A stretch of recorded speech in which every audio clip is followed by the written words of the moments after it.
বাপের বাড়ি আসতে উমার এখনো ঢের দেরি। উমা এখন কৈলাসে স্বামী সন্তান নিয়ে সুখে সংসার করছে। তবে আগে থাকতেই কুমোরপাড়ার মৃৎশিল্পীরা নিজেদের তাড়নায় জীবনযুদ্ধের লড়াইয়ে বেঁচে থাকার জন্য উমাকে 7 সমুদ্র 13 নদীর পারে পাঠাতে রীতিমতো ব্যস্ত। শহর কলকাতা থেকে শুধু লন্ডনে পাড়ি দিচ্ছে এবার উমা। আর তাই বসন্তের প্রাককালেই দিনরাত এক করে দুটো পয়সার মুখ দেখার জন্যই কুমোরপাড়ার মৃৎশিল্পীরা মৃন্ময়ী মাকে চিন্ময়ীতে রূপ দিতে ব্যস্ত এখন সারা দিন রাত। লন্ডন, আমেরিকা, ফ্রান্স, জাপান থেকে শুরু করে নেদারল্যান্ডস, এমনকি পৃথিবীর বহু দেশেই এবার 7 তাড়াতাড়ি জাহাজে চড়ে উমা 7 সমুদ্র 13 নদীর পারে গিয়ে পাড়ি দিতে চলেছে। জাহাজে যেতে অনেক সময় লাগবে, তাই আগে থাকতেই কুমোরপাড়ার মৃৎশিল্পীরা মা দুর্গার প্রতিমা গড়ে চলেছেন না খাওয়া ছেড়ে।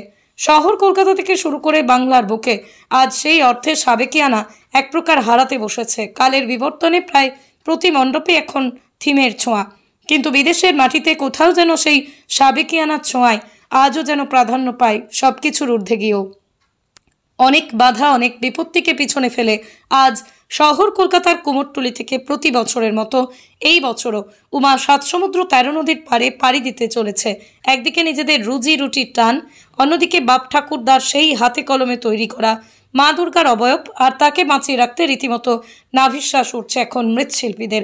যেভাবে প্রতিনিয়ত লাফিয়ে লাফিয়ে বাড়ছে কাঁচামালের দাম, সেই জায়গায় দাঁড়িয়ে মা দুর্গার মূর্তি তৈরি করতেই তারা হিমশিম খাচ্ছেন। একদিকে কাঁচামালের দাম, অন্যদিকে শ্রমিকের মজুরি, কোনো কিছুই যেন থেমে থাকছে না। আর সেই সব প্রতিকূলতাকে পিছনে ফেলে দিয়েই এই বছর শহর কলকাতার কুমোরটুলি থেকে 7 সমুদ্র 13 নদীর পারে শুধু লন্ডনে পাড়ি দিচ্ছেন উমা। কুমোরটুলির মৃৎশিল্পীরা আশায় বুক বাঁধছেন এবার যেন বাপের বাড়ি এসে উমা একটু হলেও তাদের ফিরে তাকান। তার কারণ পেটের জ্বালা আর ঐতিহ্যকে বাঁচিয়ে রাখতে আজ কত কষ্ট করে কুমোরটুলির মৃৎশিল্পীরা বেঁচে আছে সেটা চোখে না দেখলে বিশ্বাসই করা যায় না। আর এত দুঃখ কষ্টের মধ্যেও তাদের মুখে শুধু ছোট্ট হাসিটুকুই ফুটে ওঠে যখন বিদেশ থেকে ডাক আসে তাদের উমাকে সুন্দর করে গড়ে দেওয়ার জন্য। এখন শুধু সময়ের অপেক্ষা, তারপরেই শহর কলকাতার কুমোরটুলি থেকে জাহাজে চড়ে উমা পাড়ি দেবে 7 সমুদ্র 13 নদীর পার। আবার দুর্গাপুজো চলে এলো, আবারও আপনারা ঠাকুর পাঠাচ্ছেন বিদেশের মাটিতে। কি অনুভূতি আর সর্বোপরি কেমন লাগছে? কোথায় কোথায় যাচ্ছে? অনুভূতি বলতে আমাদের তো প্রতি বছরই আমরা ঠাকুর পাঠাই। অনুভূতি আর কি বলবো, আমাদের এটা একটা রুজি রোজগারের একটা পথ। সেই কারণে আমাদের এই বিদেশের মাটিতে এই ফাইবার গ্লাসের দুর্গা প্রতি বছর যেমন পাঠায় এবছরও যাচ্ছে। পেছনে যে দুর্গাটা রয়েছে এই দুর্গাটা যাবে আমেরিকা, যাবে নিউ ইয়র্কে। আমার ফ্রান্স আছে, কানাডা আছে, জাপান আছে, লন্ডন আছে, নেদারল্যান্ড আছে, এরকম বিভিন্ন জায়গায় প্রতি বছর যেমন পাঠাই। সারা ওয়ার্ল্ড জুড়েই আমার ঠাকুর যায় কম বেশি। তো শুরু হয়ে গেছে অলরেডি ঠাকুর। তো এখন যে জায়গায় আমার ঠাকুরটা রয়েছে সেই ঠাকুরটা কমপ্লিটের মুখে, বাক্সবন্দি হয়ে হয়তো সামনের সপ্তাহে বেরিয়ে যাবে। তো এই ঠাকুরটা তৈরি করতে অনেক সময় লাগে।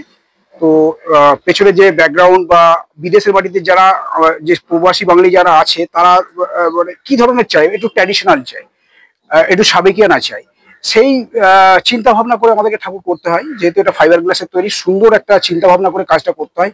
বিদেশের মাটিতে পাড়ি দেবে মানে আমাদের কুমারটুলির একটা গর্ব।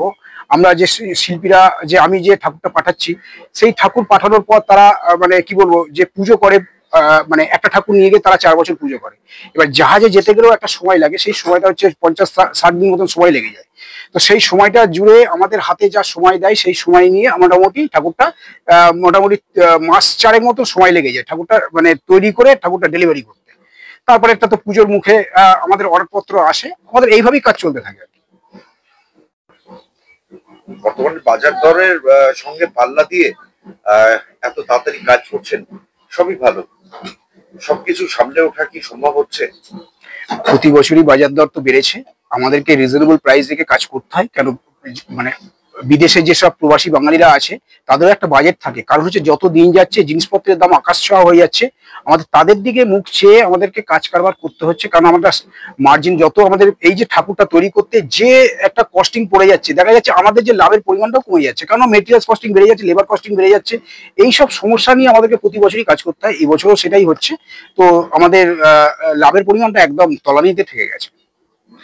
মা তো প্রতিবারই আসেন, এবারেও আসবেন। কি আশা আপনাদের এই দুঃখ দুর্দশা ঘোচানোর জন্য? মায়ের কাছে কিছু আশা প্রার্থনা করেন? আমরা সন্তান আর কি বলবো, মা তো সবই দেখতে পাচ্ছে, শুধু আমরাই দেখতে পাচ্ছি না মাকে, কারণ আমরা চোখ বন্ধ করে মাকে আরাধনা করছি। কিন্তু ঘটনা হচ্ছে, সব থেকে বড় জিনিস হচ্ছে, আমরা প্রতি বছর যে মাকে আমরা আরাধনা করছি সেই মাকে নিয়ে কিন্তু আমরা ছেলে খেলাও করছি। কারণ বিভিন্ন জায়গায় এই যে কলকাতাতে বিভিন্ন রকমের থিম নিয়ে যে পুজো আচ্ছারা হচ্ছে, সেটা কিন্তু আদৌ কি সেটা কি আমরা আরাধনা করছি? আরাধনার একটা ধ্যান জ্ঞান চিন্তা ভাবনা, যেটা সেই জিনিসটা কিন্তু মানুষের মধ্যে থেকে হারিয়ে গেছে। যার জন্য আমরা এই যে মাকে যে একটা ট্র্যাডিশনাল যে প্রতিমা তৈরি করে যে একটা প্রবাসী বাঙালির হাতে তুলে দিচ্ছি, বিদেশে পাড়ি দিচ্ছে, তো অ্যাকচুয়াল সেই জায়গাটা কিন্তু আমরা হারিয়ে ফেলেছি অনেক। এখন এই ধরনের প্রতিমায় বিদেশে, মানে এই ট্র্যাডিশনাল প্রতিমায় আমাদের কলকাতা, বিদেশের মাটিতে বিভিন্ন জায়গায় এই প্রতিমায় পাঠানো হচ্ছে, আর এই প্রতিমাটাই সবাই পুজো করছে। আপনার নাম? প্রশান্ত পাল।